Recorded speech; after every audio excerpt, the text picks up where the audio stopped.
Welcome back to the pajama party. Woo! Welcome back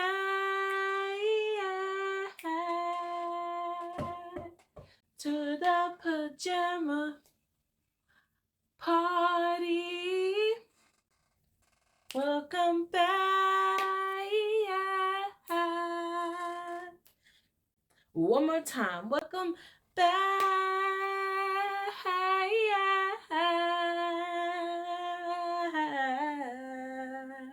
Yeah, yeah.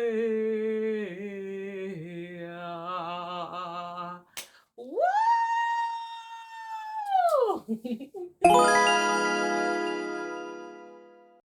Welcome back, babes. Welcome back. Hold on, because I try to make this a habit. So, well, let's get this together. But welcome back, friends, my dandelions. I hope you guys have all been well. I hope it's been a great week for you. I hope that you've just been rocking it out. You know what I'm saying? And enjoying life, man, and living life to the fullest. I hope the dreams that you've wanted has come into fruition. And if not, have hope that they will. They will in time. Everything's okay. Everything's in God's time, and He got you. He got you. He gonna take care of you. You gonna be what I feel like I'm off centered. Maybe it's just the way I'm looking at things. I'm not gonna touch nothing because I be done mess something up. It is straight. Okay. Listen, I'm trying, but welcome back. Welcome back. If you're listening in on a podcast, welcome back. It is another night for us to join together and talk about the Lord. So please bow your heads, close your eyes, open your hearts with me. Heavenly Father, thank you for leading me back here again and leading your children back here again. Another time to just be in your presence. First of all, let me personally say thank you for getting me through today. I want to be as open as possible and say it has been a very taxing day, Father, but you got me through it, okay? And you kept my mental. So honestly, thank you for getting me through it and giving me the strength to even sit here tonight and to talk to your children, Lord. Please use me as you see fit. I am a willing vessel. Please speak through me to your children. Tell them what it is you want them to know. Please anoint my mouth. Please anoint my hands, Father. And please hide me behind you, Father, that it's none of me and all of you, Lord. And I am just so grateful to be here, Lord. And I just ask that you would pour out blessings upon the ones listening or viewing this channel, Lord, that you would fill their homes, Lord, and fill their hearts, and that they would have a chance encounter with you to know you for themselves and to have a relationship with you because you are the most precious gift in this life, Lord. In this entire universe, you are the most precious gift. And I thank you for choosing me to be able to share you with your children, Lord. And so, Father, I ask that you would just dwell among us and that you would just open our hearts and our minds together in any form of revelations that I need outside of my notes, Lord. Please give it to me. Give it to me, sir. But I love you, Lord, and I thank you and I bless your holy name. And it is in Jesus' name I give thanks and pray. Thank God, amen. Okay, friends. So tonight's discussion is where is your loyalty? So this kind of just it has been something I've really pondered on since Saturday. Yesterday it kind of hit me in the face again, especially after church, and I was like, okay, yeah, this is a good conversation because even I had to sit and answer some questions. And so to start off, I am going to ask you 3 questions, and then at the end of the discussion, I am going to answer those three questions and my viewpoints and ask them to you again. I would really love it if you answered the questions in the comments, and just feel free to talk to me. Like, there is no wrong answer. This is just me giving you a chance, or not even giving you a chance, but asking you to, talk back to me and to like share your thoughts with me, and I don't know, I've always wanted to feel like I was somebody's hope. And I mean, not me, the Lord is the hope, but if my life could be a testimony and like a reassurance to anybody, that's always what I have desired to be. I've always desired to help encourage and help heal people, and love people. So if you would like to talk to me, please talk to me, okay? I promise, like, there's no wrong answers. I'm never gonna judge you for anything you say. I'm just curious to what you will say. And so, yes. So the first question is, why are you loyal to God? Why are you loyal to God? The second question is your loyalty limited to success? So what I basically mean is, like, are you loyal only when things are going great? When you're successful, is that why you're loyal? Because like everything has been peaches and greens, you know what I'm saying? Like green greens. Let me know. And then the third question, would you be loyal to him even if it costs you your life? If your loyalty was your life, are you still gonna be loyal to God? So there are three stories that I want to talk to you about tonight. Um, the first one is, we're gonna circle back to Peter. Peter is somebody, I know I've said this before. I don't even know. At this point, I always feel like I say, like, this person is somebody I really love, or that person I, really love. But everybody, or you should know now, I really have a heart for every story I read in the Bible, because more than anything, it is my father's story. It is my lover's story. And he chose people, ordinary people, like, like you, like me, to bear his cross and bear his image in his name, and to spread his love. Well, not bear his cross, but to, because he bared the cross for us, but you know what I'm saying, like, to bear his image and his name. And he used, man, so many funny people who really like had to get it together, and I can find myself really just having compassion on all of them in the Bible, because I see so many characteristics of myself in all of them. And I think that that's why I can't really choose a favorite. David, obviously we're not gonna go there, okay? David, I just would have wanted to be a wife. I'm telling you, like, marry me, sir. But David, he's just out of, I can't even say out of all of them, but I think what I really love about David, and the reason why, like, he has my love, is because I love how he loved God. Like, it is just so enduring to me how he made so many psalms about the Father, and like how he was always so obedient. And like, even when he messed up, you know, instead of like being, and even though he was like, woe is me, he didn't stay there. Like, he trusted God through like harsh seasons when people were trying to kill him, and like, he reverent God. And I know they all did, but like I say, David, he just, I can't help it, okay? What can I say? Like, he makes me a little weak in the heart, okay? But you know yeah, I truly do have a heart for everybody in the Bible. And Peter, I feel like a lot of times his story resonates with me, because Peter went through the ringer, okay? But, and we're going to talk about that. So we're going to talk a little bit about Peter tonight. I was laughing at Peter because y'all are going to see. So um the first book we're going to visit is Luke. And so really quick, I want to give you the definition of loyal. So loyal is an adjective, okay? And to be loyal means giving or showing firm and constant support or allegiance to a person or an institution.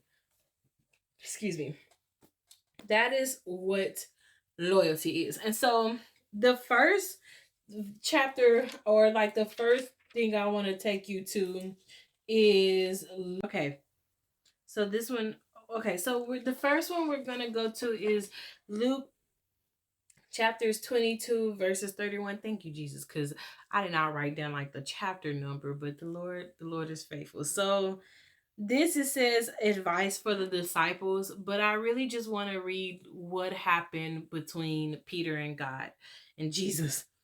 And the Lord said, Simon, Simon, behold, Satan hath desired to have you, that he may sift you as wheat.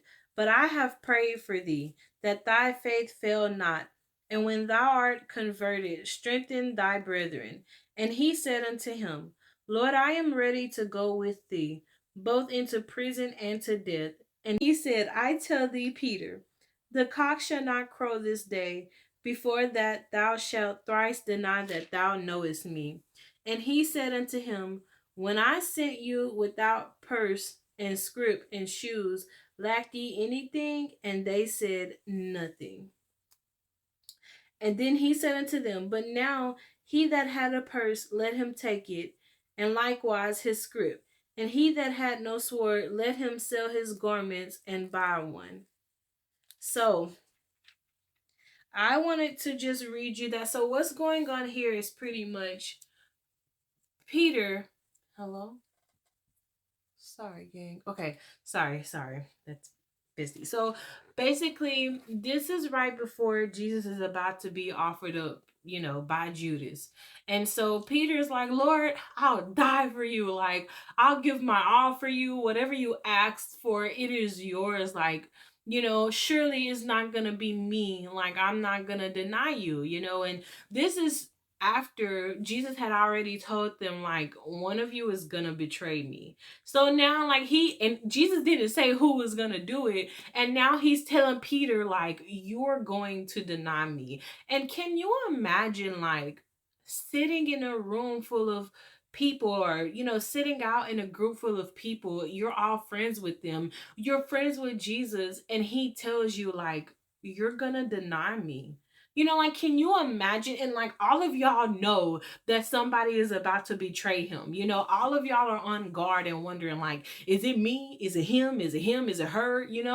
Everybody has these questions. And so for the Lord to just be like, you're going to deny me, can you imagine how Peter must have felt? And then I find it really interesting that, like, when Peter was like, I'm ready to die for you, I'm ready to go to jail for you, the Lord was never like, no, you're not. Like, he never was like, you're not ready for any of that. You're not going to do any of that. He never discredited Peter's loyalty. All he said is, you're gonna deny me, buddy. Like, okay, you talking all this, smack diddly do, but when push comes to shove, like, you're going to deny me. But I mean, he could have chosen to say anything. He could have been like, Peter, you ain't gonna go to jail for me because you about to deny me. Or, like, Peter, you ain't gonna stand up, but he didn't say any of that. He didn't address it at all. Like, he didn't say yay or nay. He just told Peter what was gonna happen. And in a way, like, I really love that about Jesus, because he didn't take that away from him, and I don't know why I feel so emotional, but I literally feel like I am about to just start weeping. But yeah, he didn't take none of that from Peter. He let him have that, but he told him what was about to happen. So let's go over here to verse 54. Then took they him and led him and brought him into the high priest's house. And Peter followed afar off. And when they had kindled a fire in the midst of the hall and were set down together, Peter sat down among them. But a certain maid beheld him as he sat by the fire, and earnestly looked upon him, and said, This man was also with him. And he denied him, saying, Woman, I know him not. And after a little while, another saw him and said, Thou art also of them. And Peter said, Man, I am not. And about the space of 1 hour, after another confidently affirmed, saying, Of a truth, this fellow also was with him, for he is a Galilean. And Peter said, Man, I know not what thou sayest. And immediately while he yet spake, the cock crew. And the Lord turned and looked upon Peter. And Peter remembered the word of the Lord, how he had said unto him, Before the cock crowed, thou shalt deny me thrice. And Peter went out and wept bitterly. Okay, so let's pause there so I can give you some context and like reference. So Jesus has just been betrayed by Judas and taken to be questioned, and he had just told Peter, like, you're gonna deny me. And so Peter, he was following after God. And I believe truly, like, Peter wanted to be with him, like he wanted to be by Jesus' side because that's what we all long for. And this is a time where, crucifixion was used against the Jews as a way to scare them. And so, if you can't think about it, like, I guess in like a, oh my God moment, think about like slavery now, think about concentration camps, think about, things that happen to people now that are used as fear tactics to keep, others in line. For me, it is slavery because, well, I'm black, like that happened to my people. I grew up in a town that was more or less, built off slavery. There was a slave port, close to my home. There's a slave church close to my old home. And so I can only imagine the terror that Peter must have felt knowing what they were about to do to Jesus. Like, he has already told them what is about to happen, and now he's seeing his friend, his mentor, like the one he believes in, the one he professes as Lord. Like, he is watching him about to be beaten and crucified. And so these people are like, you know him, like that's your man. And Peter's like, that is not my man. And they're like, that is your man, because we saw you. Like, I spy with my little eye Peter was with the Lord. And Peter's like, you must have got this wrong. Okay. And so as this is happening, the cock crows, and Peter remembers what the Lord says, and he weeps. And I don't know, it is something about the fact that, like, the Lord looked at him, you know, and even when the Lord looked at him, it wasn't like a I told you so moment, like it didn't say that the Lord like frowned at him, or like the Lord, like was haughty about it or anything. The Lord just looked at him. And my heart, whenever I do read this, on one hand, like, my heart breaks for Peter, because to even imagine, in my own life, when I have done things wrong, and like when I have committed these sins against God, it breaks me down to even think about like what I did to him. And I can't even see his face. So I can't even imagine what it must have been like for Peter to look at his Savior and know that like he was right about him. Like, has God ever been right about you? Even when you didn't want to admit the truth, even when you knew that dark part was a part of you and the Lord revealed it to you, like, it made you realize, like, okay, this don't feel too good, like this is not my cup of tea. And Peter went and did what we all do. He cried, because what else could he have done? And I know the only thing that separated him from Judas is, excuse me, first of all, Peter did not betray Jesus. He denied him, but he didn't betray him.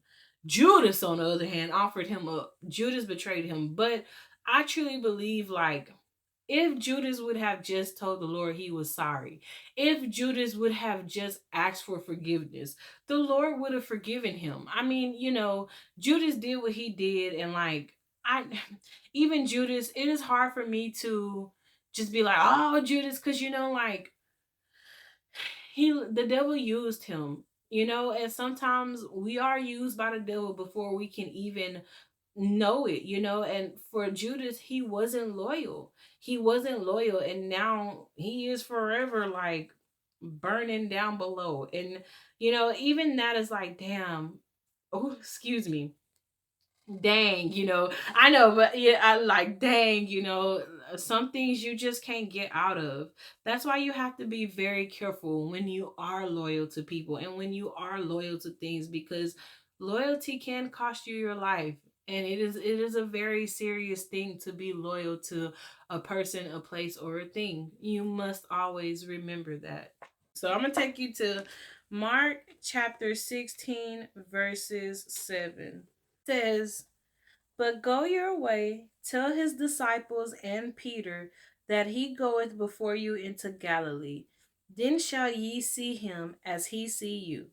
And they went out quickly and fled from the sepulchre, for they trembled and were amazed. Neither they said anything to any man, for they were afraid.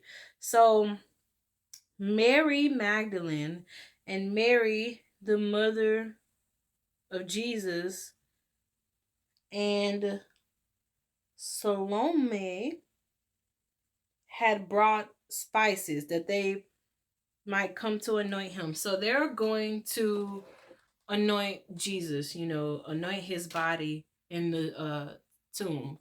And so when they get there, angels are sitting there, and angels are basically like, he is not here. Go tell the disciples and Peter where the Lord is. And what I love about that is, you know, like when the Lord rose up, keep in mind the last interaction that the Lord had with Peter was when Peter had denied him. And so, you know, I'm pretty sure Peter is feeling like all these emotions. He's probably shut up on the inside, you know, isolating and kicking himself while he's down and wondering like, why, you know, like, why did this happen? How could this have happened? You know, like, he probably asked himself, how could I have made this better, or how could I have avoided this? You know, all these emotions that we get caught up in our head. And the angels tell Mary and the crew, go tell the disciples and Peter that he is rose and he is in Galilee. The Lord still wanted Peter to know the good news that he had risen, that everything was forgiven, that it was okay. And to me, that is a sign of loyalty, because he didn't have to tell Peter, okay? He, you know, like, he knew Peter was going to deny him, and he still chose to use Peter. Like, he still chose to place trust and love upon Peter. And to me, that just reminds me of us, you know, like when the Lord made us and when he formed this earth, when he created you, he knew everything you would do. Good, bad, he knew it all, and he still chose to love you. He still chose to call you, to trust you, to die for you, you know, because it is finished. When he went to the cross, that was it. Like, you were forgiven for everything. You were made a new creation. Like, there was no more shame placed on your shoulders. There is not anything you can do in this world that would ever make God turn away from you. He loves you. He is always going to love you, and he is always going to be loyal to you. Now, he can't force you to be loyal to him. And if you play games and you go out there into the world and you try to be a part of the world, then that's on you, because you do reap what you sow. And like, the Lord doesn't force himself on nobody, but he is there, ever so present, you know, watching over you, holding your hand, like making sure you're good, you know. And if you don't want him to be in your space, he's like, well, have it your way, you know, like, I'm gonna stand over here and I'm gonna still watch you, but I'm gonna let you do your thing. If you think you big enough to handle this, I'm gonna let you handle this. And he has quite literally done me the same. And it wasn't that he wasn't there for me or loyal to me, but I got big headed. I thought I could handle certain things. I thought I could right wrongs. Me. I thought I could do things, instead of realizing the one who is truly at work and the one who is truly capable of doing everything unspeakable, unthinkable, impossible, you know? So just be encouraged. Like, No matter what offenses you may have committed, and no matter what people say about you, like, you're not the same person, and even if it was yesterday, you're not the same being as yesterday. So don't let people shame you, and don't let people kick you when you're down, because it's not true. You know who you are, and God knows who you are, and as long as He's the one giving you your identity, then that's all that matters. Okay, so we're going to go down here. I want to take you to Galatians 2 and 11, and we are going to talk about Paul and Peter. Now, if you remember, Paul was Saul. Now, Saul had to get it together. He became Paul, and he was an enemy of God at first, but then he became loyal to God, and he stood up for God, and he really advocated for the Lord, and was like his little warrior on earth. And so I came across this when I was doing some little research, and I was like, well, okay. And I just wanted to tell you guys about it and talk about it. So this is Galatians 2:11 through 14. Now, for context, Galatians is Paul writing to the church in Galatia and basically telling them how to handle disputes and how to handle different things that are happening within the church, and like basically how to move forward as a church, like as a union. And so but when Peter was come to Antioch, I withstood him to the face, because he was to be blamed. For before that certain came from James, he did eat with the Gentiles. But when they were come, he withdrew and separated himself, fearing them which were of the circumcision. And the other Jews disassembled likewise with him, insomuch that Barnabas also was carried away with their dissimulation. But when I saw that they walked not uprightly according to the truth of the gospel, I said unto Peter before them all, if thou, being a Jew, livest after the manner of Gentiles, and not as do the Jews, why compellest thou the Gentiles to live as do the Jews? We who are Jews by nature and not sinners of the Gentiles, knowing that a man is not justified by the works of the law, but by the faith of Jesus Christ, even we have believed in Jesus Christ, that we may be justified by the faith of Christ, and not by the works of the law. For by the works of the law shall no flesh be justified.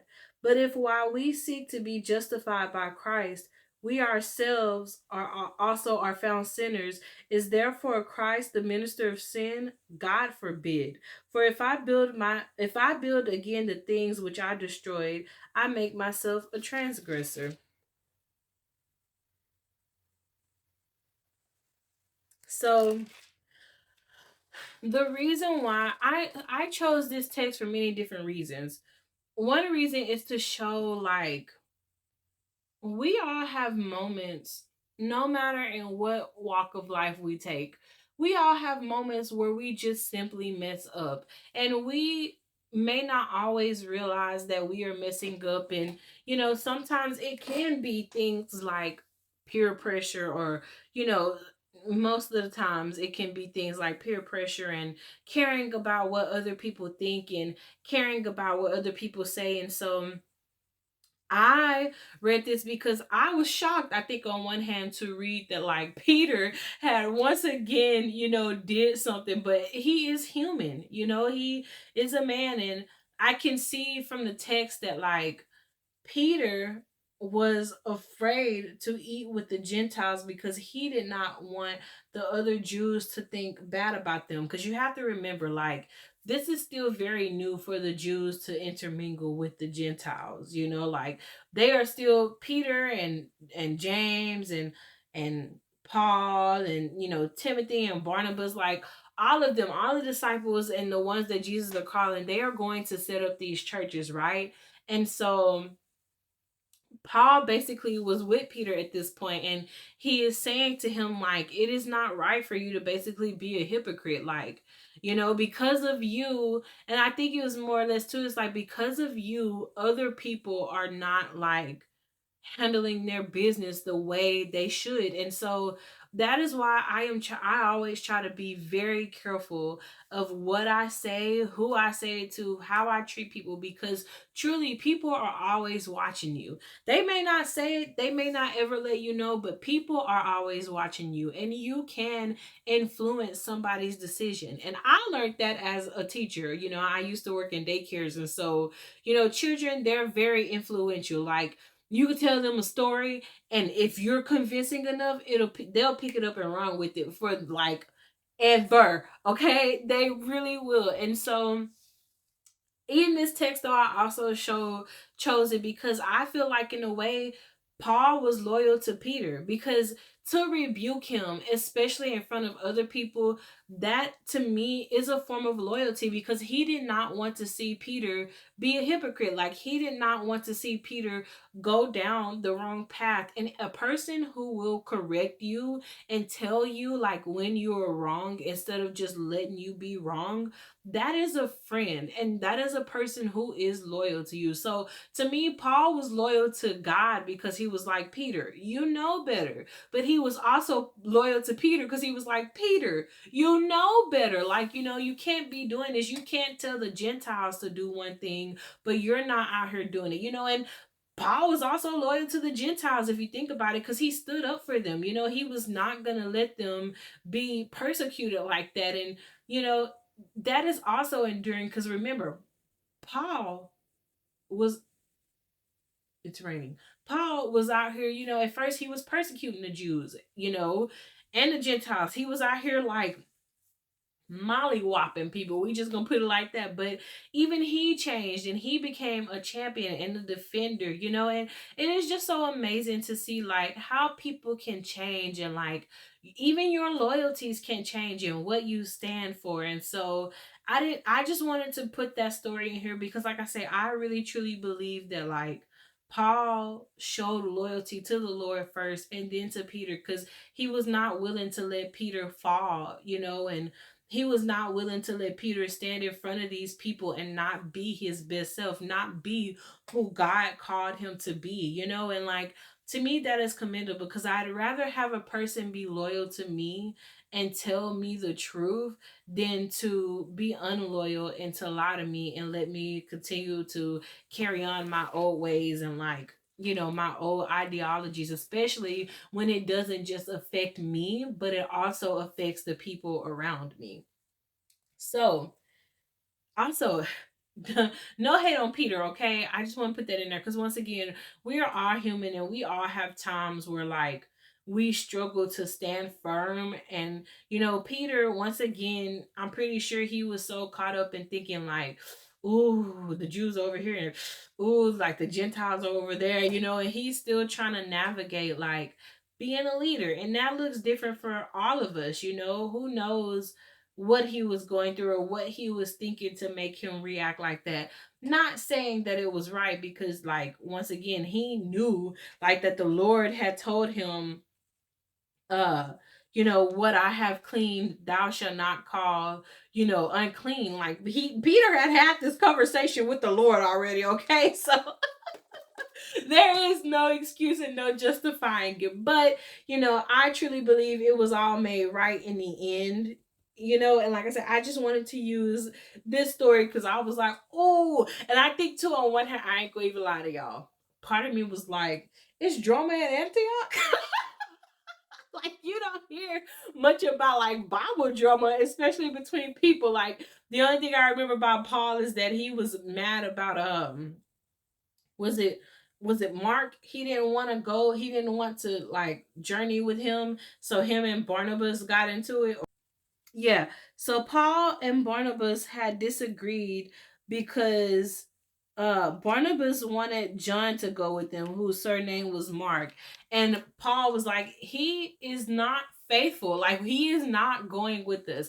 And they disagreed. And for a short time, like, they were split apart. And so that's why, to see Paul like rebuking somebody else, I'm just like, you're right on, Paul. Right on. He is such a funny person to me too. And so now I want to take you to Esther chapter 7. Now, let me give you a little bit of background about Esther while I'm doing this. So, Esther is a story I've read before. She ends up, Esther ends up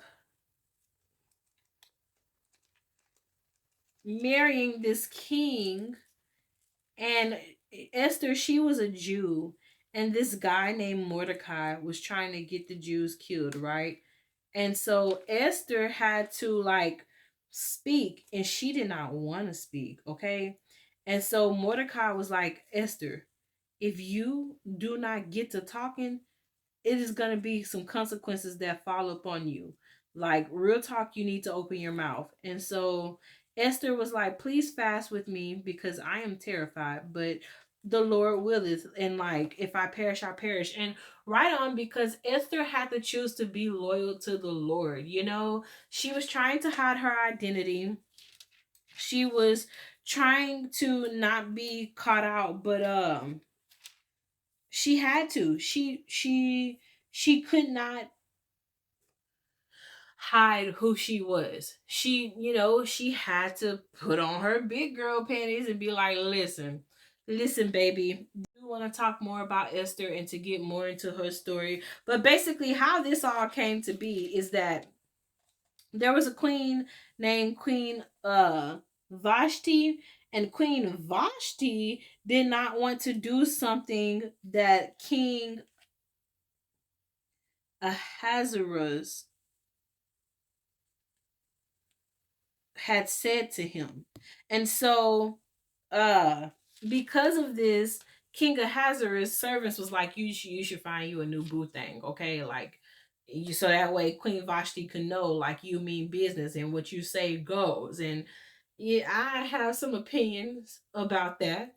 Okay, but we're not here for that right now. So the king, he, you know, holds this like I'm gonna call them little tests. He holds these little tests for people to see basically who would be a good bride for him. And Esther is the one who is chosen, you know. And she's beautiful. Everything about her is beautiful. And he the king really like he was smitten by her. Okay, so let me go back and correct some things. So Esther, she was hiding who she was because Mordecai told her to hide it. Now Mordecai was like one of like one trusted servant to the king, you know, and like an advisor. And so Mordecai was telling her like, don't tell this man we are Jews or that you are Jews, because at that time Jews were not a high commodity. Let's just put it like that. Like I said, we're gonna jump back into Esther's story, but so you know, he was trying to hide the fact that she was a Jew too, or saying that she shouldn't tell him. But Haman comes along, and Haman is trying to get all of the Jews killed. And Haman is basically trying to get the Jews killed because he was jealous of Mordecai, and he was mad because the king was asking him, you know, like, what should I do for, you know, this a trusted servant of mine who did what I commanded and who has looked out for me. So Haman, thinking the king is talking about him, is like, oh, you should like get him a donkey and parade him around the town and like dress him in the best of the best and like let him flex his, you know, his It wasn't Haman that he was talking about. And so Haman got even more angry and was like, Mordecai and the Jews got to go. But Haman did not count on the fact that Esther was a Jew. So now Esther is in this banquet. She's holding this banquet for the king. And she is trying to like get up her strength and her nerve to tell him like what is happening. Now Esther, she was very courageous, okay? Because she was not supposed to go before the king, like to just go in there and like, you know, make herself known. But Esther was like, the Lord said to do it, so I'm gonna do it. Because sometimes you just have to do things that normally you would not do when the Lord speaks. Okay, so Esther 7, we are going to start back at verse 1. So the king and Haman came to the banquet with Esther the queen. And the king said again to Esther on the second day at the banquet of wine, What is thy petition? What is thy petition, Queen Esther? And it shall be granted to thee. And what is thy request? And it shall be performed, even to the half of the kingdom. I want somebody to love me like this man loves Esther.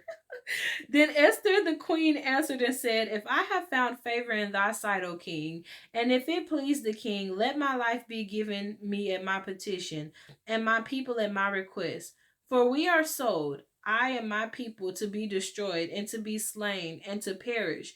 But if we had been sold for bondmen and bondwomen, I had held my tongue, although the enemy could not countervail the king's damage. Then King Ahasuerus answered and said unto Esther the queen, Who is he, and where is he that durst presume in his heart to do so? And Esther said, The adversary and enemy is this wicked Haman.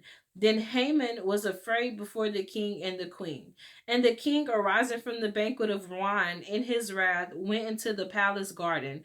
And Haman stood up to make request for his life to Esther the queen, for he saw there was evil determined against him by the king. Then the king returned out of the palace garden into the place of the banquet of wine, and Haman was fallen upon the bed whereon Esther was. Then said the queen, Will he force the queen also before me in the house?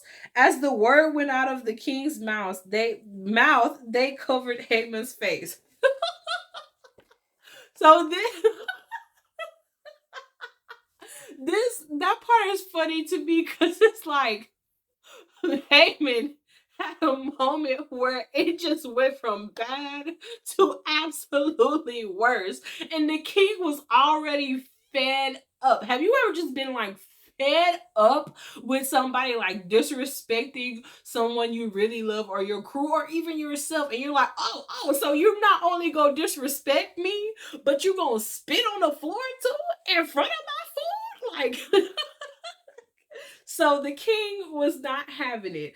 Um, and I chose this story because the king, the moment he saw Esther, he was basically head over heels for this girl. She got the best of the best. He preferred her. Whatever she wanted, it was hers.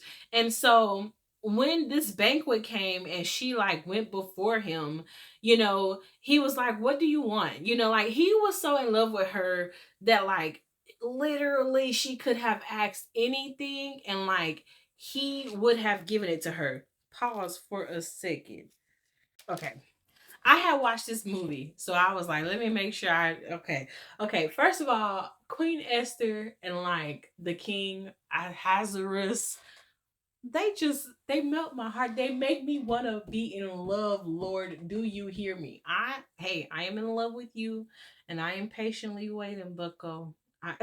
Buddy, father, the love of my life, you are the love of my life. But Esther and the king, like the way he favored her just makes me all like giddy inside.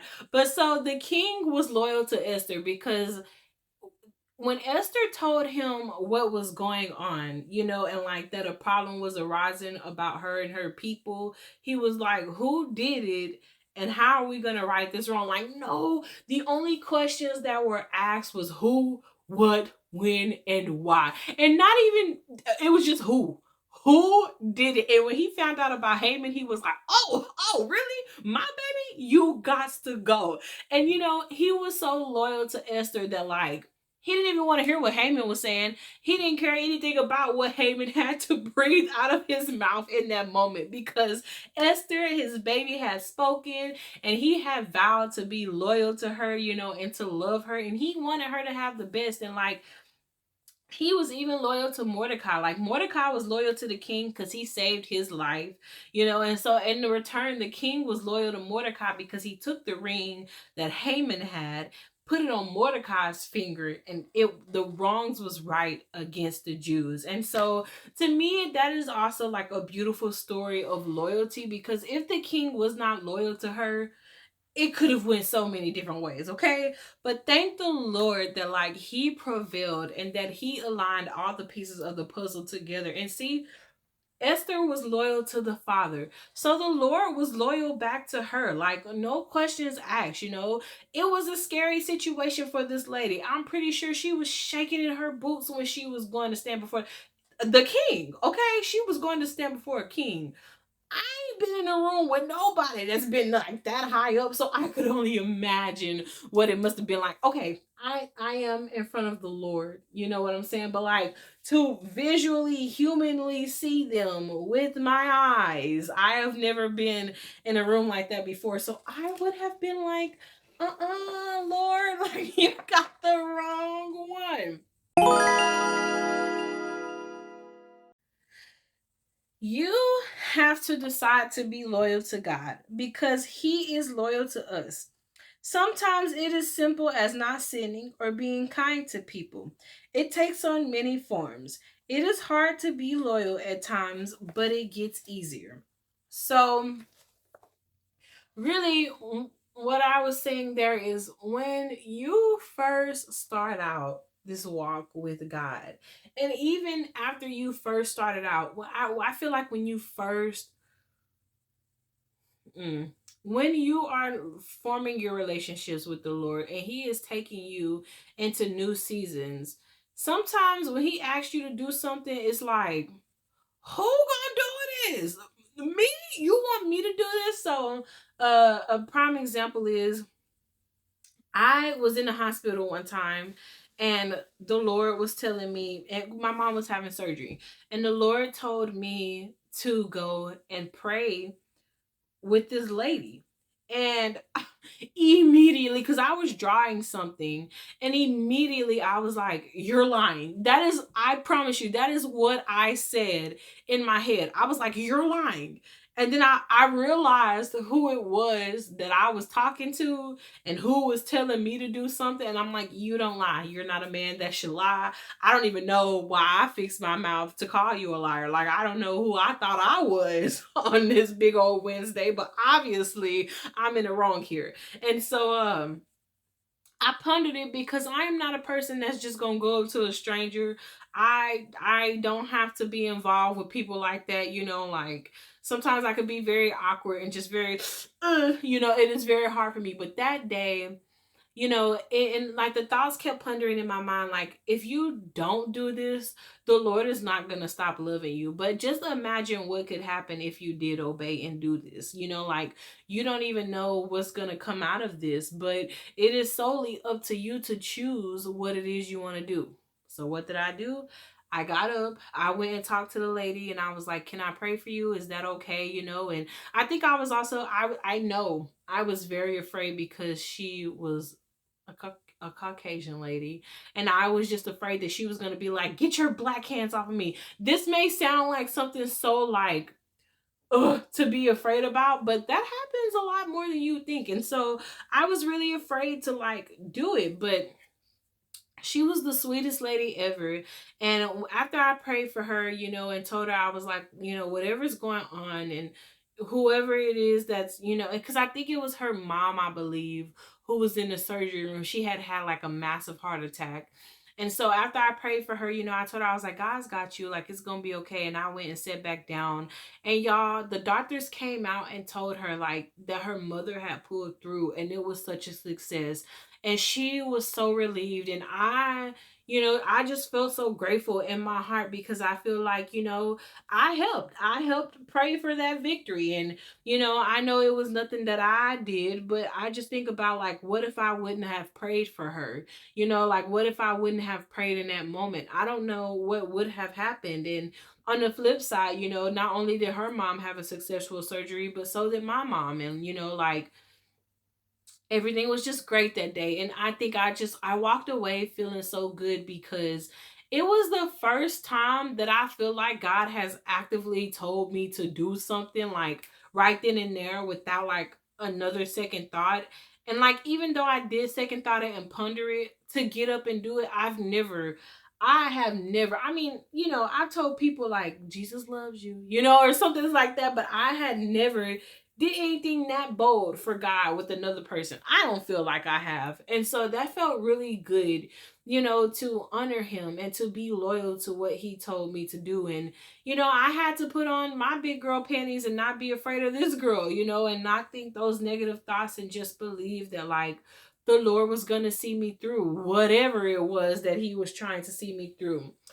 Be loyal even when you mess up. Have courage and hold steadfast. If you don't stand for something, you'll fall for anything. So it is important that you remember, in anything you do, you will choose to be loyal to something. And based on what you're going to be loyal to, that can make and break you, you know? And even if I'm not going to sit up here and tell you that every day walking with the Lord is easy.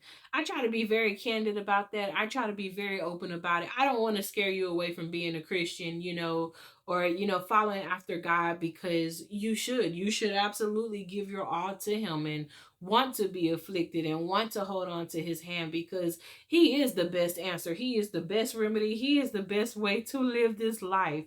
But you're going to mess up. We all mess up and we all fall short, and that is okay. It's okay for you to mess up. You know, it's okay for you to not get everything right. The Lord does not expect you to be perfect. He did not call you to be this perfect being walking on the water, you know, and like turning water into wine, because that's him. He does that, you know. And our jobs is to be lights for him and to show his life and his love through us, you know. Like, we live for the Lord. He is why we live, move, and have our own being. And every day he gives us a chance to be alive. That is a day to profess his faith, profess our faith, and profess his goodness and his love and his story to the world, you know. And so you need to, you should not feel like, and even, you know, when it comes to other people and other relationships, sometimes you're gonna hurt people. Sometimes you're not gonna even know that you hurt people. Sometimes people are gonna hurt you. But if there is a person in your life who is genuine and who truly has love for you and who truly has your best interest in heart, you need to be loyal to them. Don't let them go. You know, my best friend, I'm so grateful for her.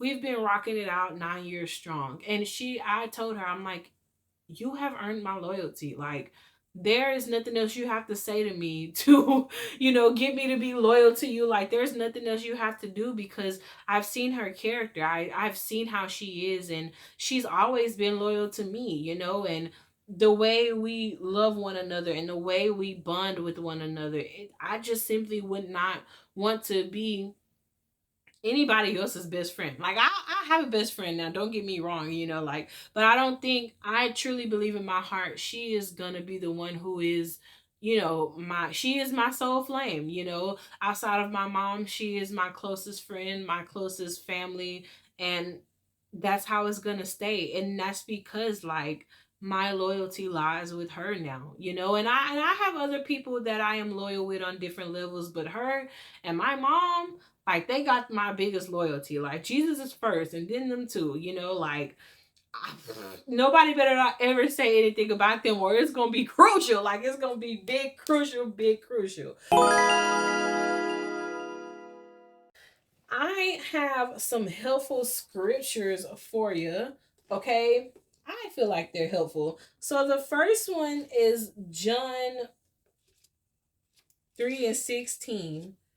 For God so loved the world that he gave his only begotten Son, that whosoever believed in him should not perish but have everlasting life. Loyalty. The Lord was so loyal to us that he gave his only Son, that he gave himself to come down here, to come into this wicked world and to die on a cross for us.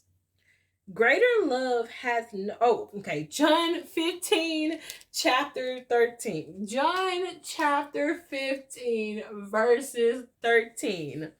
Greater love hath no man than this, that a man lay down his life for his friends. Loyalty. Are you going to be that loyal that you'll lay down your life for someone, for the Father, for your friends? Next up, Proverbs 17:17. A friend loveth at all times, and a brother is born for adversary. The Lord was born for adversary, a brother, a true friend. They're going to be there forever, no matter what. No matter what you go through, no matter what you do, no matter how you mess up, what you say, a brother is there for life. Okay, and when I heard it on the Bible, they were saying the Lord, he was born for adversary. Because yes, him, the Lord, but also to a friend. Because I also do believe that the Lord wanted us to know a friend. Like your friend, they are also born for adversaries. True friendship now. True friends, they're going to be there. They're going to be there for you through thick and thin. Okay, the last one we're going to read is 2 Timothy 2:13, if I can get the page to turn. Okay. If we believe not, yet he abideth faithful, he cannot deny himself. So let me go back and read 12 before you, because you're going to be like, excuse me. If we suffer, we shall also reign with him. If we deny him, he also will deny us.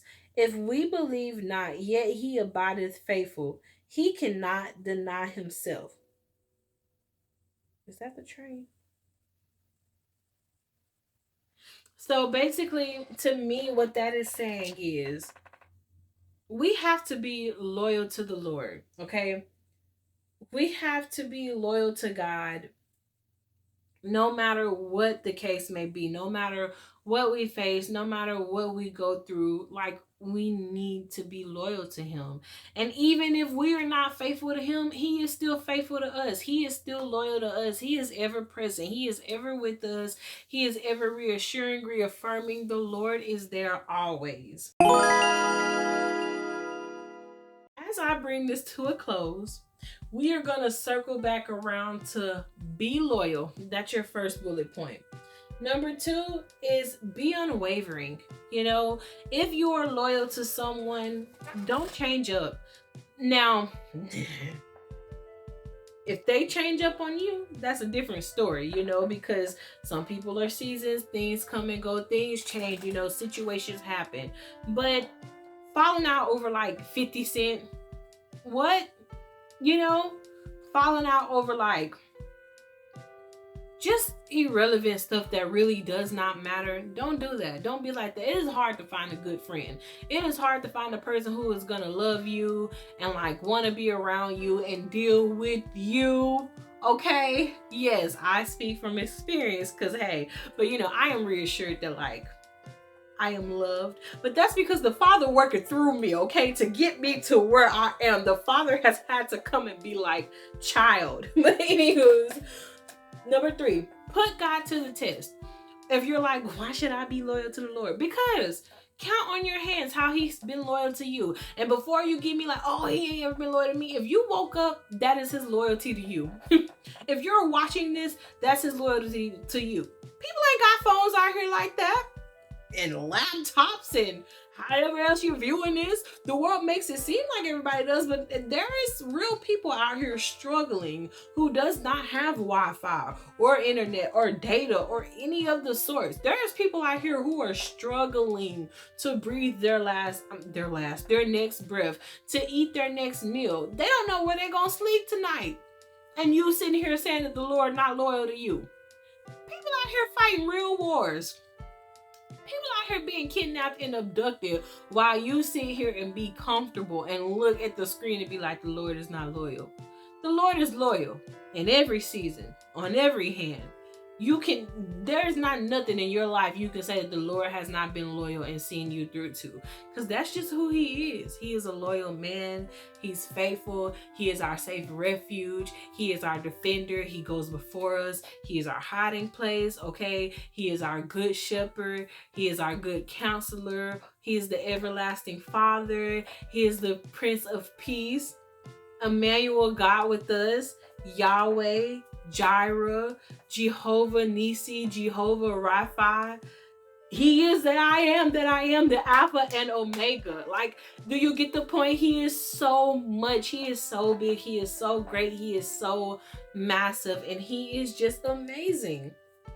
Number 4, open up and share with God. Now, one thing I can say that, like, yes, you see it. One thing I can say that I struggle with is sometimes when I have questions or ideas that kind of throw me for a loop and I don't know how to answer them, I get scared and assume that God doesn't know how to answer them. And he does. He knows every problem that I'm facing. He knows how to deal with my thoughts. But because I've never experienced people asking the Lord things that I asked the Lord. And I'm pretty sure we all have those moments, right? You ask him personal things that you probably would not utter to other people. And I have had some moments like that with him. And it has been very hard for me to open up and be like, listen. And he has to remind me, like, who am I?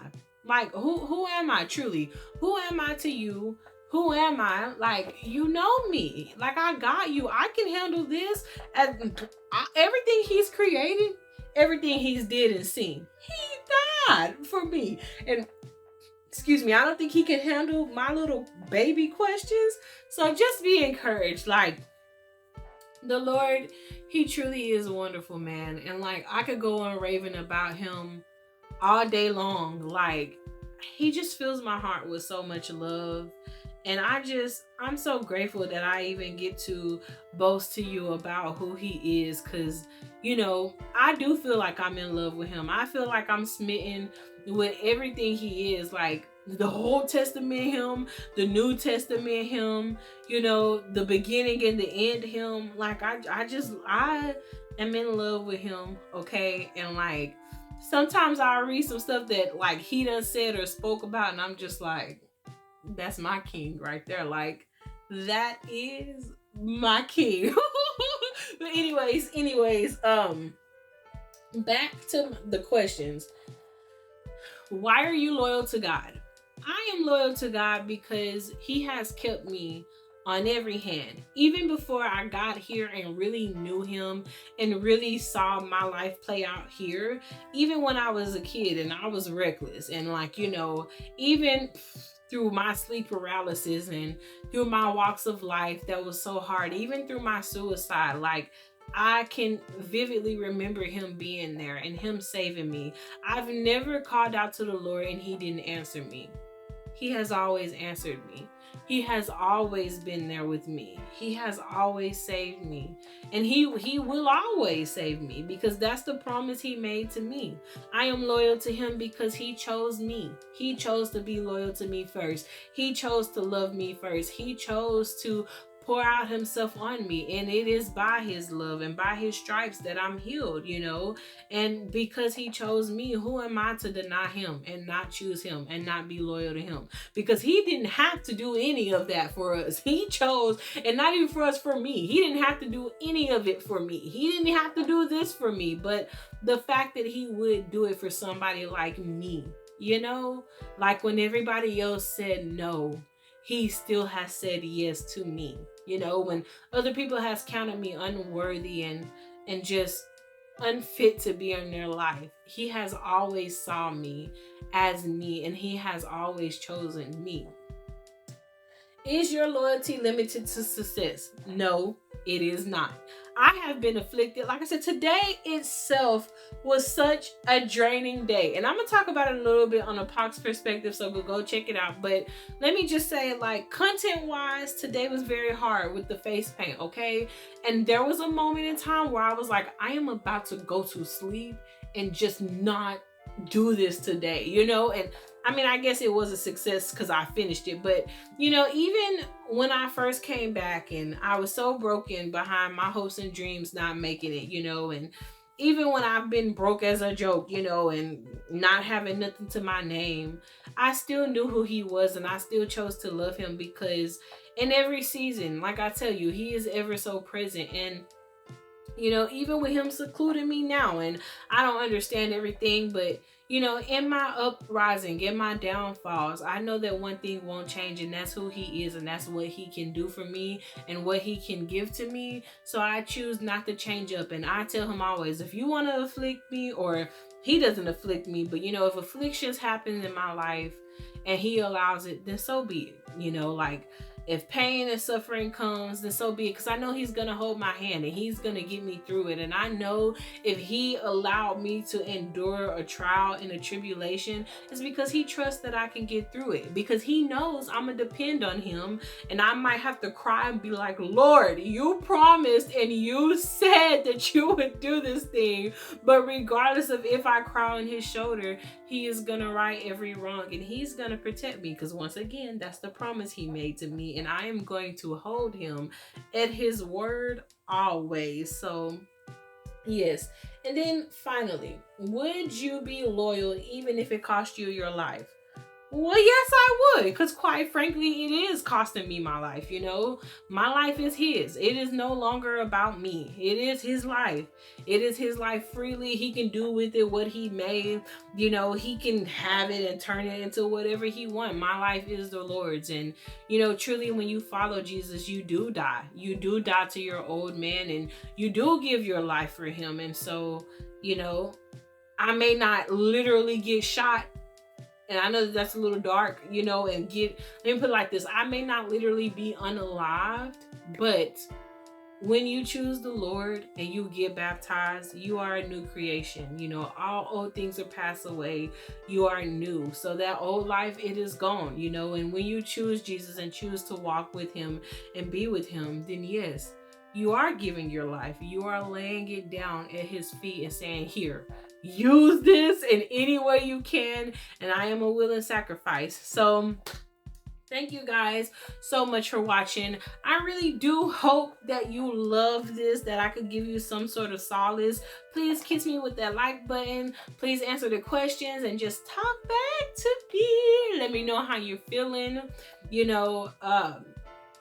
Part of me feels like my energy is smack down depleted. Okay, I am feeling a little out of it, so my apologies if my energy was not the best towards the end. But just know, like, I truly believe that the Lord, like, man, he's so crazy about you, because that's why you're watching this. Like, this is why you're being reassured. And if he's telling you about loyalty, maybe there's something in your life he's about to do for you, or a situation he's about to take you through, and he just wants to ask the question, where is your loyalty? And it's not that anything could be amiss or bad or wrong. Sometimes the Lord just questions us, because he has asked me some things and I'm like, you already, first of all, you know the answer, and two, why would you ask me this? But who am I to ask him? Why would he ask me things when I ask him questions all the day long? So just be encouraged. Like, he's gonna hold your hand. He's gonna reveal to you, promises and his love for you. And